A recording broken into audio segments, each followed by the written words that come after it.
Bom dia, meninos, bom dia. Hoje nós vamos falar sobre a tabela periódica, como que ela foi elaborada e o que vocês têm que saber a respeito desse quadro que traz os elementos da química e algumas propriedades que eles apresentam. Primeira coisa importante, olha, a tabela periódica, ela tem 18 colunas, cada coluna é chamada de uma família de elementos químicos. Por que cada coluna é chamada de uma família?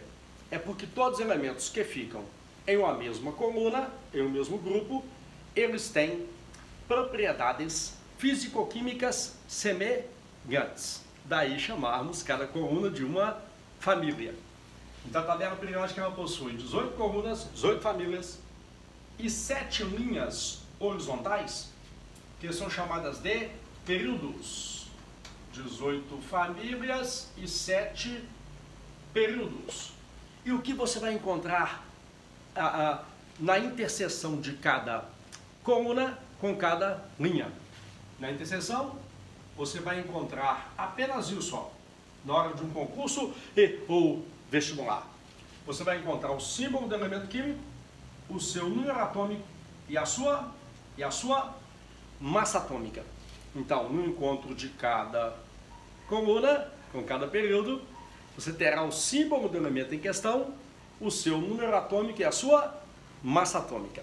Reiterando, cada coluna é chamada de família porque os elementos que ficam em uma mesma coluna ou mesmo grupo, eles têm propriedades físico-químicas semelhantes. São várias propriedades. Comecemos com uma. Se você consultar uma tabela periódica, você verá o seguinte. Eu vou só apagar aqui para poder montar um esqueletozinho da tabela periódica toda. Se você consultar uma tabela, você verá aqui o seguinte, que logo de cara, a tabela periódica ela tem duas colunas, fique atento a esse número de colunas. De cara são duas colunas, depois, na meiuca, no meio da tabela, você terá 10 colunas, 1, 2, 3, 4, 5, 6, 7, 8, 9, 10. Deixa eu confirmar aqui, ó. 1, 2, 3, 4, 5, 6, 7, 8, 9, 10. Então a tabela periódica é assim, ó. Duas colunas. Na meiuca são 10 colunas.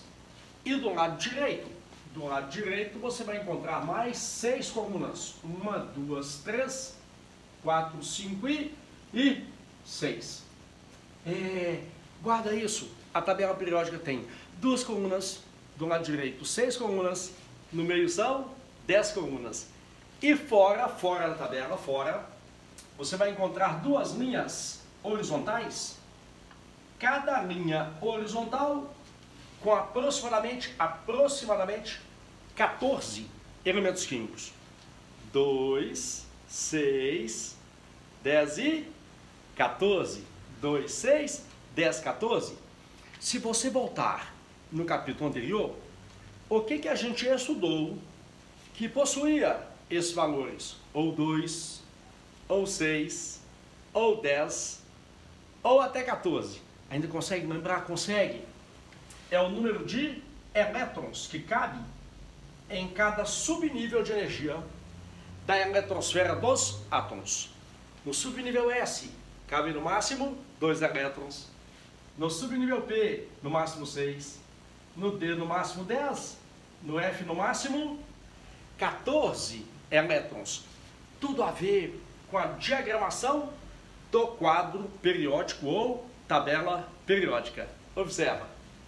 Por que aqui tem 2 colunas? É que todos que ficam nessa coluna e na segunda têm distribuição eletrônica terminada em S. Aqui S1, aqui S2. Desta forma, ó, S, do lado direito é P, na meiuca é D e fora é F. SPD fora. SPDF. Vamos ao lado direito. Do lado direito ficam aqueles cuja distribuição eletrônica termina em P. De P1 até P6. Na meiuca, terminação em D. De D1 até D10. Do lado de fora, a terminação em F. Só que não esqueça que o subnível F só tem no nível 4 e no nível 5. Todos da linha de cima têm distribuição eletrônica terminada em 4F, os da linha de baixo em 5F. SP de fora. Vamos a alguns exemplos. Observa. Se você constrói uma tabela periódica, nessa posição fica o elemento químico sódio. Ô Gil, como é que termina? Cuidado, é a terminação da distribuição de elétrons. O sódio, ele tem 11 elétrons. Se você distribuir, ficaria algo assim, ó. 1s2, 2s2, 2p6, 3s1. Ai, que bonitinho. Nível 1, nível 2, nível 3. 3 lá em cima, S1. 3, S1. Consegue entender?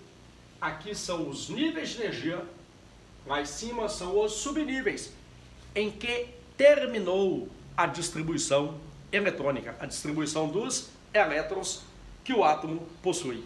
E é por isso que a tabela possui 7 períodos, que na eletrosfera dos átomos conhecidos são 7 níveis de energia, respectivamente nível 1, nível 2, nível 3, nível 4, nível 5, nível 6º e nível 7º.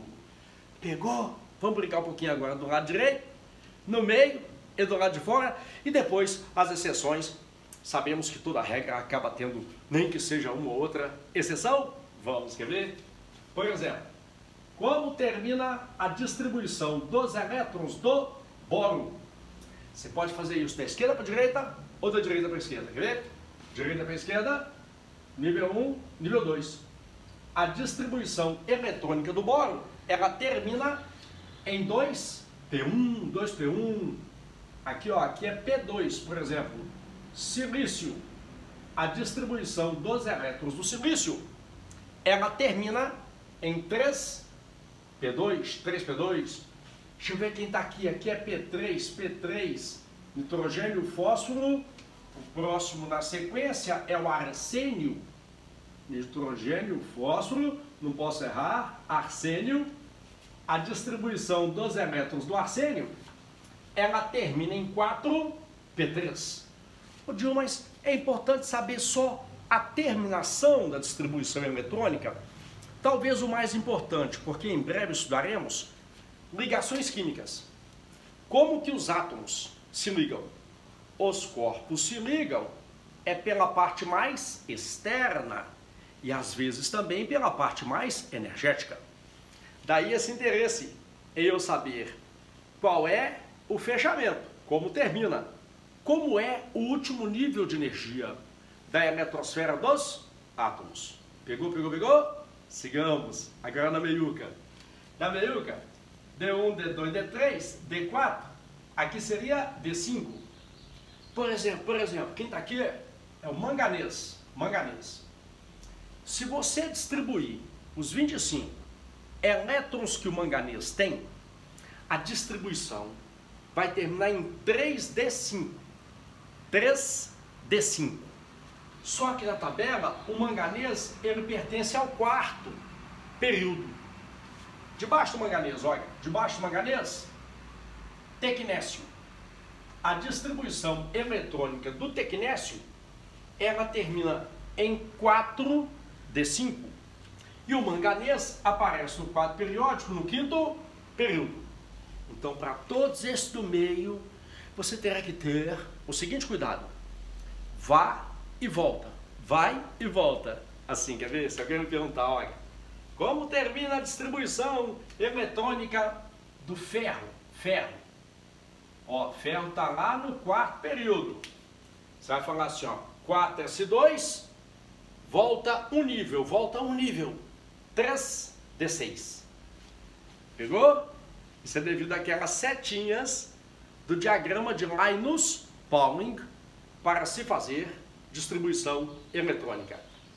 Debaixo do ferro, rutênio.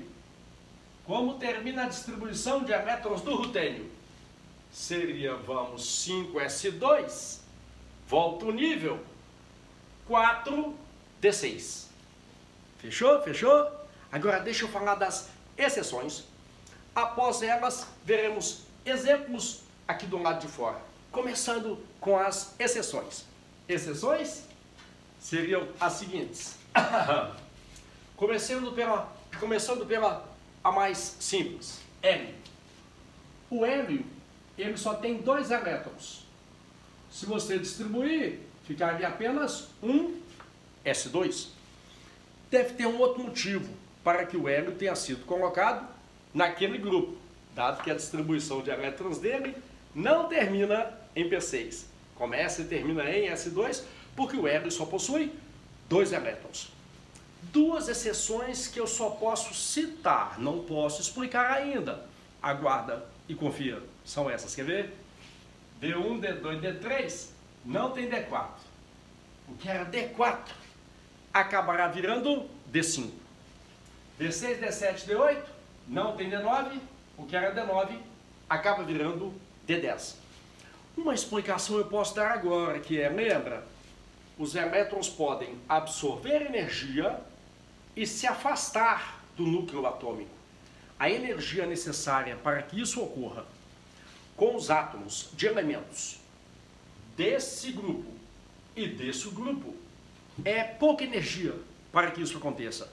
Daí a configuração eletrônica deles não terminar em D4 nem em D9. Acaba virando D5 e o D9 acaba virando D10. Mais uma exceçãozinha, vamos a ela, quer ver? Se você consultar esse grupo, a tabela periódica, você verá que aqui ficam os seguintes elementos químicos: o escândio, o ítrio, o lantânio e o actínio. Se você fizer a distribuição eletrônica desses dois, do lantânio e do actínio, a distribuição eletrônica do lantânio, ela termina em 4F1. E a do actínio, essa termina em 5F1. Então tenha o seguinte cuidado com a sua tabela periódica que você adquiriu. Se na sua tabela o lantânio e o actínio estiverem dentro dela, aqui é 4F1, aqui é 5F1. Fora da tabela, não vai começar com F1, vai começar com F2. E por aí vai. F3, F4, F5, F6, F7, F8, F9, F10, F11, F12, F13, F14. Aqui, F14. Mas vão sobrar 2 elementos lá na pontinha, que são o lutércio e o laurêncio, cuja distribuição de elétrons termina em D1. Por que, Dil, que o lutércio e o laurêncio têm distribuição eletrônica terminada em D1 e ficaram fora da tabela? E não nesse grupo. Só mais um pouquinho, eu te explico também essa relação. Agora vamos recapitular. Recapitulando tudo, acompanha. Se alguém me perguntar a partir de hoje, olha, como termina a distribuição de elétrons do... Deixa eu ver quem está aqui. Potássio. Potássio, 4S1. Lado direito. Carbono. Carbono é 2P2. Repara que do lado direito e do lado esquerdo é direto, sem medo de ser feliz.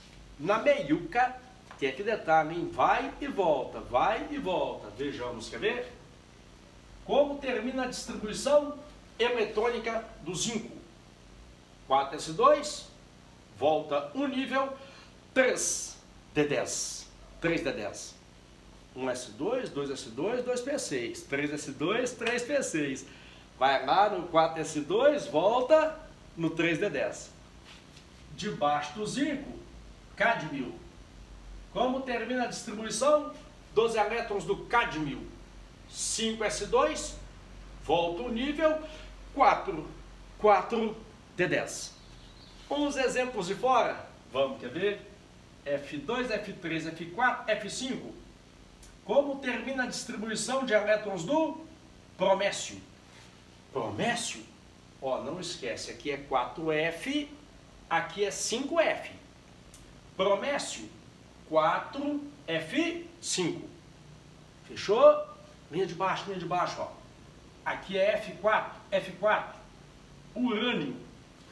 Urânio, 5F, 5F4. Agora, amores da minha vida, para fechar esse encontro inicial sobre tabela periódica, tem algo que não tem como eu ajudar. Você terá que saber praticamente de cor. Algumas colunas, algumas famílias, você terá que saber o nome que elas têm, quimicamente falando. Veja, os da primeira coluna são chamados de metais alcalinos, porque são metais e tem alcalinidade, que eu ainda vamos contar o que vier a ser isso. Os do segundo grupo também são metais, também são alcalinos, chamados alcalinos terrosos. Os da meiuca, metais também, 75% dos elementos químicos são metais. Esses chamam-se metais de transição externa, metais de transição interna. Os da linha de cima, lantanídeos. Os da linha de baixo, actinídeos. Por que, Gil? É porque eles são muito semelhantes ao lantânio e ao actínio. Na verdade, essas duas linhas de fora, elas deveriam ficar aqui, ó, onde fica o lantânio e o actínio. Isso foi cortado e colocado do lado de fora. Do lado direito, família do boro, do carbono, do nitrogênio. Essas três famílias é o nome da família, é o nome do primeiro elemento que aparece do grupo em questão. As três últimas famílias têm um nome especial. Esses, família do oxigênio, são chamados de chalcogênios, calcogênios, também tem uma razão para isso, lhes conto em breve. Esses são os halogênios, e fecha essa aula inaugural com a família dos gases nobres, que são chamados de gases nobres porque dificilmente farão, cenas do próximo capítulo, dificilmente eles fazem ligação química. Prontinho? Por hoje é só. Continuamos depois a brincar mais com a tabela periódica e associá-la às propriedades que os elementos da química possuem.